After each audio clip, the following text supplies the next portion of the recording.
Kamusta mga ate, kuya, beshi? Si Chari po ito mula sa The Sun, Moon, Stars, PH Tarot. Ipapaalam ko lang po na ito po ay isang general read o pangkahalatang pagbabasa at maaring hindi lahat ay magtugma sa inyong sitwasyon. I-check din nyo ang inyong Moon, Rising at Venus sign. Baka doon mas tumugma ang read para sa inyo. At kung ang mensahe ay tama sa inyo, paki-like lang po at mag-subscribe kung hindi pa ninyo ito ginagawa. Okay, mag-umpisa na po tayo. Hello po mga ate, kuya, beshies. Kamusta na po kayo? Dito ulit ako si Shari para gumawa another reading, and this is for the sign of Libra, Sun, Moon, Rising, and Venus. And of course, welcome po yung mga cross-watchers ni Libra at yung mga bago po nating mga viewers. Tignan po natin ngayon kung ano yung mensahe na makupika po natin for Libra. It says here, let me go. Jealousy. This isn't goodbye. Yung bottom niya is others' opinions. Okay, Libra. So, yung sinasabi dito, let me go. You deserve all the good things in this world. And right now, I am not in a space to give you the type of connection you deserve. Live your life and let me go. Wow, parang inaano niya talaga dito na nagsasabi na siya na hindi siya karapat-dapat para sa iyo kasi 'di ba, yung hindi siya yung tipo ng tao na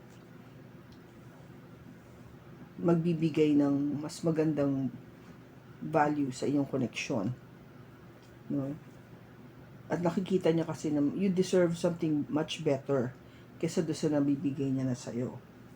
Kaya kung gaba parang instead of holding on to him or her, sinasabi niya na it's time for us to part ways kasi mas makakabuti para sa'yo kung maghahanap ka ng iba kaysa sa mag-stick ka sa akin. Kaya kung gaba nag-aano siya na sige na maghiwalay na tayo. Ganun yung gusto niya sabihin sa iyo eh. Mahirap to kasi kung mahal mo naman yung tao, tanggap mo siya kung ano siya, but your person is not really kung gaba accepting the fact na natanggap mo naman siya. Yung nga lang, para sa kanya, kailangan pa niyang maraming gawin o kailangan pa niya mas mag-effort kasi nakikita nga niya yung sarili niya na hindi karapat dapat para sa'yo. This is somebody na medyo mababa yung self-esteem, walang paniniwala sa sarili, kaya pinapabayaan lang niya na masaktan siya kahit alam naman niyang na tanggap mo siya, no? Okay lang sa'yo. But sa kanya, hindi okay yon. This is something na talagang medyo challenging, no? Kasi naghahalo yung ano eh, yung gusto niya as against sa gusto mo. Kasi ang tanong nga dyan eh, would you let your person go? Kasi yun ang gusto na nga niya mangyari. What about your feelings? Diba? Kung ayaw mo naman, okay lang sa'yo for that person to stay on. Tanggap mo naman. But in a way, paano mo nga siya matutulungan na maayos niya yung kanyang sarili?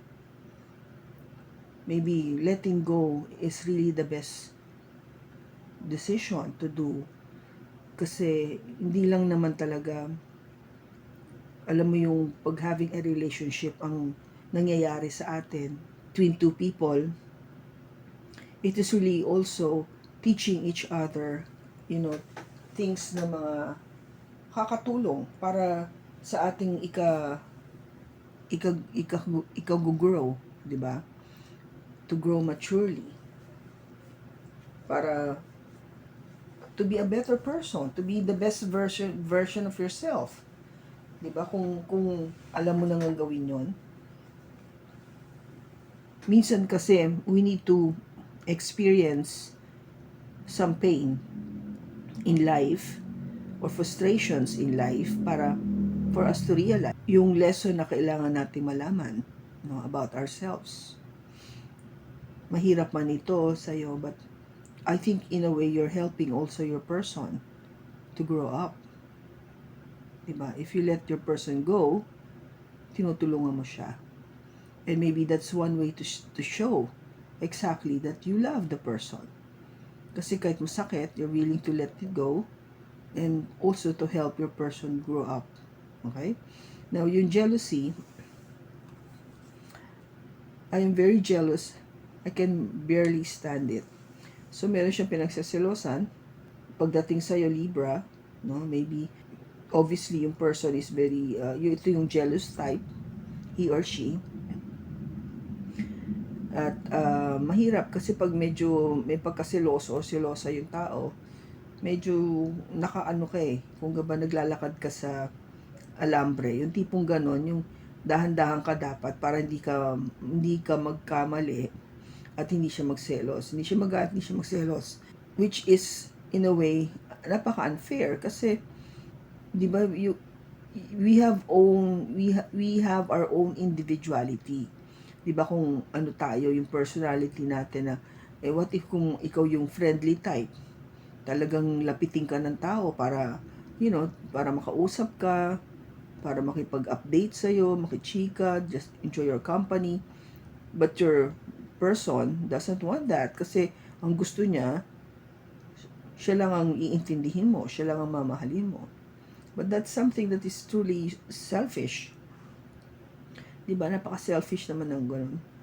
Parang, dahil kasi gagawin mo yung para hindi lang siya magselos, hindi siya magalit. Nadideprive ka ng isang bagay na alam mong capable ka to give. But the fact that because your person lacks, nagkukulang sa pag-uunawa to understand you na this is you, parang hindi niya maano yon, hindi niya ma-work out yung jealousy niya. Diba? Kasi, nagsiselos naman, meron tayo nun I think everybody does that. One way or the other, no? Pero kasi depende nga kung how logical you are, yung sa pag-iisip ba. At saka hindi ka ganun ka-emotional. Kasi yung jealousy would only come if you are insecure, diba? Na insecure ka dun sa person mo, na pakawari mo, at saka you see other people to be a threat, yung nalalagay sa alinlangan yung relationship mo kasi pakiwari mo, sila yung magiging dahilan kung ba't kayo magkakahiwalay. O parang kukunin nila sila yung love mo. 'Di ba? Kukunin nila yung love mo. Ganun yung pakiwari mo, kaya nagsiselos ka But this is not good at all. Lalo na kung sobra. Because sabi nga dito, I can barely stand it. Narang sobra-sobra yung pagsiselos niya. Minsan kasi, wala ka namang ginagawa. Tas, dahil lang yung isip niya, napaka-negative. Ayan, papasok na yung pagiging selosa niya. Away na susunod nun. Ang hirap nun kasi, number one nga, unfair sa'yo. Lalo na kung wala kang ginagawang mali. Tapos, mamaliin niya yon, mag-aaway kayo. Di ba parang napaka childlike ang dating. Walang kabuluhan yung pag-aaway. Na insecure lang. Yung ganun ba? And this isn't goodbye. I don't want to walk away, but it's what's best for me and us right now. This isn't goodbye. We will be together again soon. So, yung let me go, and sinasabi naman niya dito na maybe it's connected here na hindi naman talaga goodbye, but I think this person is just asking for a breather na ano muna tayo, let's have this space first kasi parang we need that o I need that para makahinga muna. Kasi minsan kailangan nating yung magkaroon ng space for us to look into what's happening right now so we can do some thinking, meditation, quiet times, reflect, yung mga ganon. Without any other intervention from other people. Kasi ito yung susunod na to, yung others' opinion.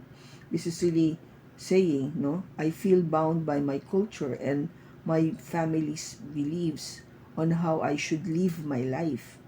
I am working towards breaking free from limiting myself based on their beliefs. So, 'di ba, kung ikaw yung tao na medyo malapit ka talaga sa pamilya mo and you value what your parents or your siblings, relatives are all saying to you, even your group, kung ano sinasabi sa'yo, na nabibigyan mo ng halaga, no, ng weight. Kaya naaapektuhan yung relationship kasi yung decision kahit papano nakadikit dito sa mga sinasabi ng mga kasama mo, no, o yung mga pamilya mo o yung mga taong mahalaga sa iyo. Yung opinion nila binibigyan mo ng bigat o value. Kaya in a way nai-influensya yung nagiging decision mo pagdating sa relationship na to. Okay, so tingnan natin sa tarot kung ano yung makukuha nating message para sa iyo, Libra. We have the King of Swords, the Sun,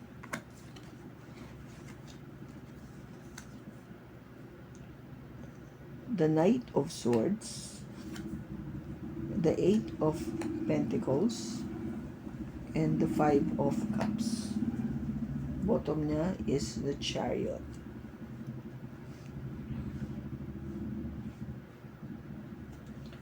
Okay, yung Chariot natin dito, this is an energy coming from a Cancer. Ang binibigay nitong mensahe is you already made the decision to move forward. No, Libra. Kung ba parang ang decision ko is sige na, ito na nga, to let me go. Let me go. Alis na ako. Ito yun yung decision na yun. Kailangan kong kumilos. Kailangan mayroong pag-usad. Okay? Now, bakit meron ka nitong decision na to move forward? It has something to do with the message na natanggap mo about yung message that you truly want, no? Something that you truly want na gustong-gusto mo talagang matupad. Do sabihin natin na maliit lang itong mensahe na to kasi we have two pages here, page of cups and a page of pentacles. This might be a small token, a small gift, maybe na natanggap mong message, a message of love that you truly like, a message of something that is maybe a gift, no? Binigyan ka ng regalo or something, and then or nakita mo na because of this gift, something that is tangible o nahahawakan mo, you could actually see that your person is very serious about it, yung offer na yon, and that gives you that that decision for that second chance. Okay, yung second chance na to.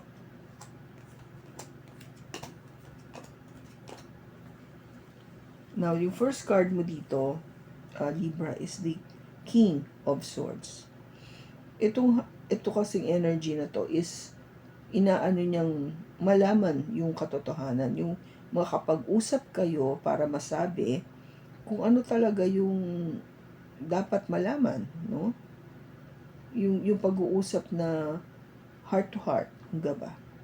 Maybe kasi nung nakaraan, ito yung kailangan mangyari para nga once and for all, malaman na natin kung ano yung nasa loobin mo. If especially, it has something to do of like letting go. Kasi, yung nga, if you're being very truthful, kung talagang honest ka, no, maybe in the past, this is the energy that you have encountered with your person. Nag-usap kayo ng masinsinan, and it was parang discussed there na baka kailangan natin i-consider na we should really consider letting go, or mag-split muna tayo, o magkaroon muna tayo ng space, kasi nakikita ko na you deserves more than this, more than what I can offer you, more than I can give you right now.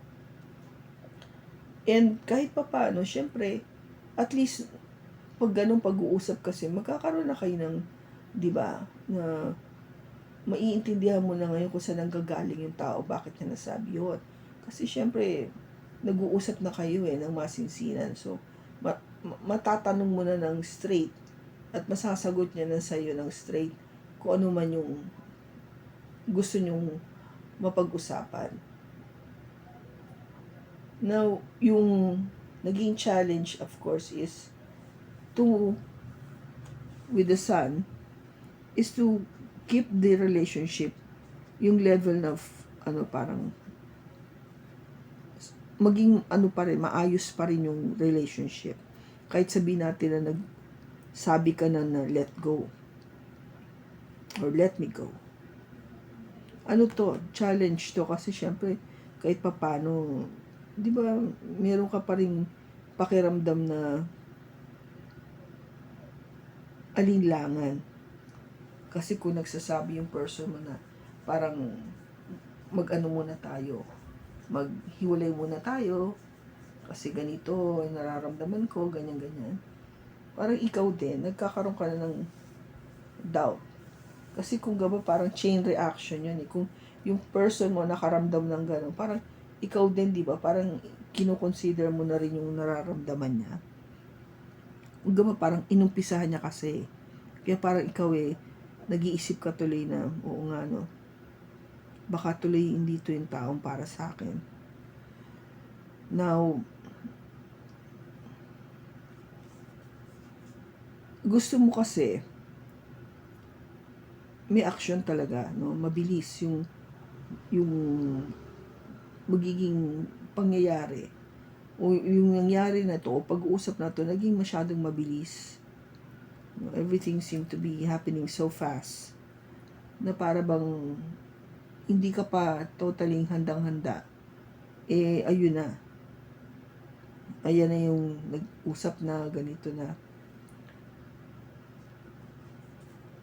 Ang gusto mo, ma-work out muna natin to. I-work out natin. Kesa mabilis kang aalis. Mabilis mo kung iiwan. Ba't hindi natin try i-work out? Para wala tayong regret. Wala tayong pagsisisi. Pareho. Sa magiging desisyon. O sa pag-alis. Which is tama naman, no? Very logical.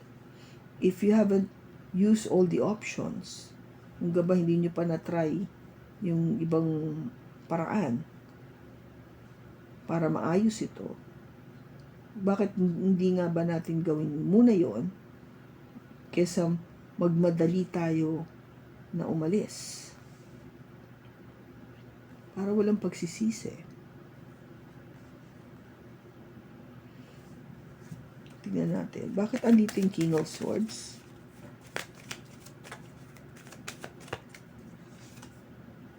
You have the Queen of Swords, a pair, the Seven of Pentacles, and the World.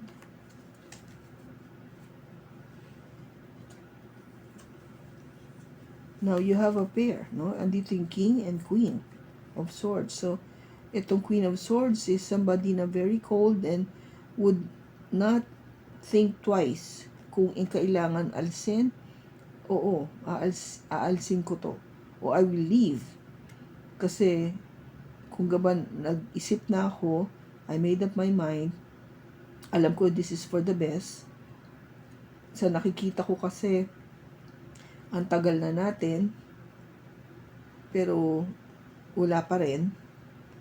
Yung pakiwari ko parang nakakainip. No? Baka naiinip ka na sa akin. Kaya gusto kong tapusin itong cycle natin. No? Tapusin muna natin. Tapusin ko na itong relationship natin. Baka you deserve something better, no? Kaya nga itong letting go. Bakit andito yung sun? Bakit andito yung sun? We have the Emperor, the Magician, and the Four of Pentacles.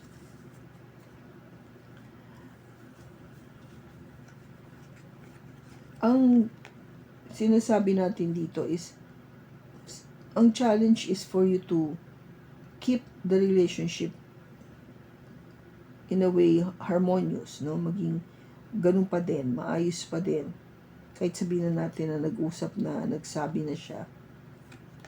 Kasi gusto mo talaga na, maging very strong itong relationship na to, matatag. Something na talagang alam mong kahit na ano pang dumaan na challenges sa atin, tayo pa din dalawa, no? With the Four Pentacles, tayo dalawa pa rin. Mapaglalabanan natin lahat na itong itong mga challenges na dinadaanan nating dalawa. Kasi ang gusto ko talaga, 'di ba, yung maging masaya pa rin tayo, successful pa rin tong relationship na to. Kahit nasabihin natin na nagsabi ka na sa akin na nararamdaman mo na hindi ako o hindi ka karapat dapat sa akin. Bakit andito yung Knight of Swords? We have the Ace of Swords, the Three of Wands, and the Queen of Wands.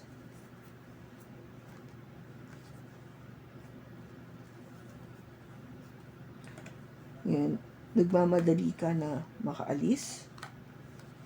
Ang action na gusto mong gawin is magmadali ng umalis. Sa totoo lang, actually, iniintay mo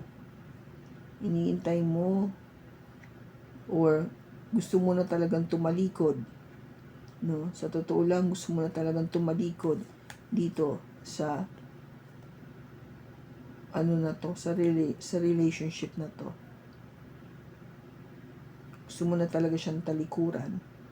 Kaya nagmamadali kang umalis. You are feeling that wala na ako masyadong maibibigay pa. That's why you have been very honest with your person, telling exactly kung ano nararamdaman mo, and you're willing to turn your back dito sa relationship na to kasi 'di ba yung pakiwari mo nawala yung passion, nawala yung lahat, yung the drive to be with you, no? Yung init na yon to be with you. Bakit andito yung Eight of Pentacles? We have the Queen of Cups, Death, and the Five of Swords.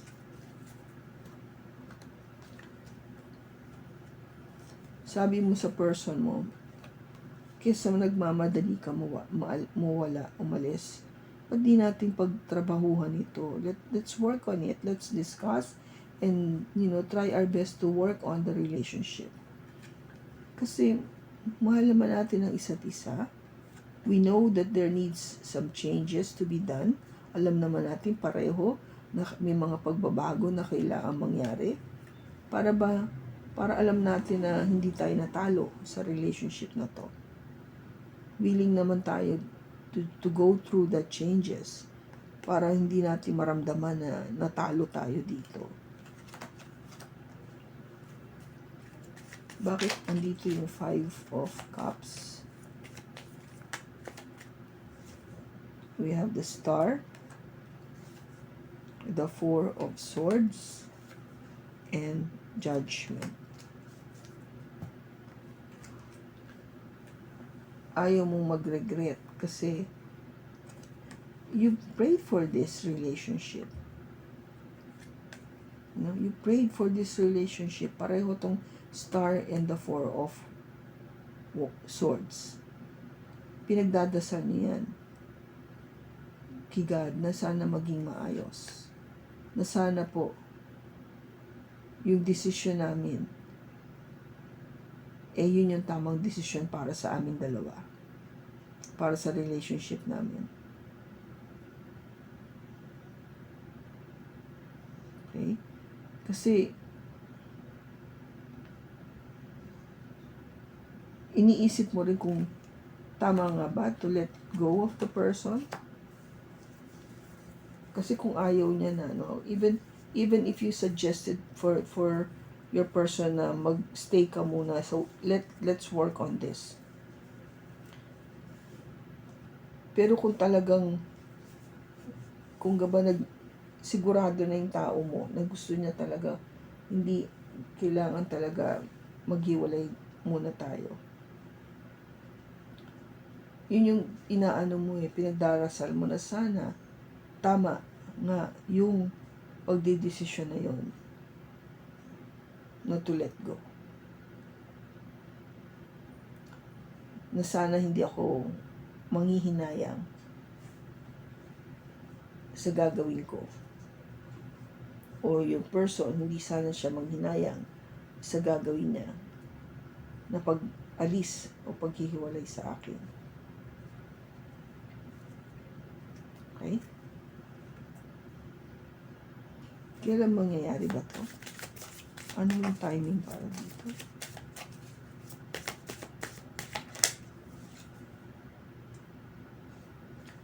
Time has been delayed, so hindi agad mangyayari.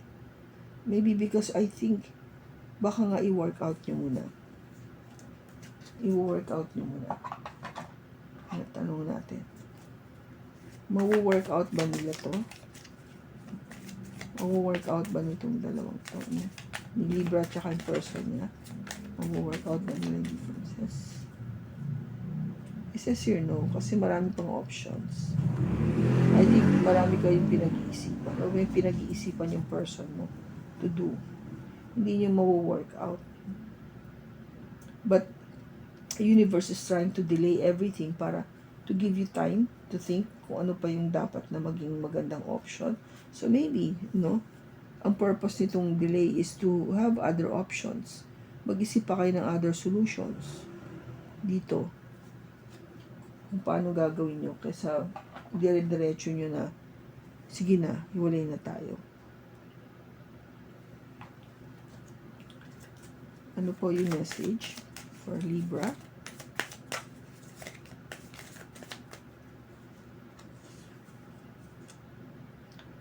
Ask for help. What do you really need? Be willing to accept support. Yan, ask help. Baka nga, kailangan mo ng tulong dito, Libra, kasi maybe that's why we have others' opinion. You need to listen. What's the best decision to do? Kasi, di ba, you're trying to say, tama ba yung decision ko dito? Tama ba yung magiging decision namin pareho to let go? That is the question. And you need to have a very concrete answer for you to be able to move forward. Okay? I hope na nakatulong ito, Libra. Maraming salamat sa pagsama mo sa akin sa pagbasa na to. Sa susunod po muli, ingat ka and God bless.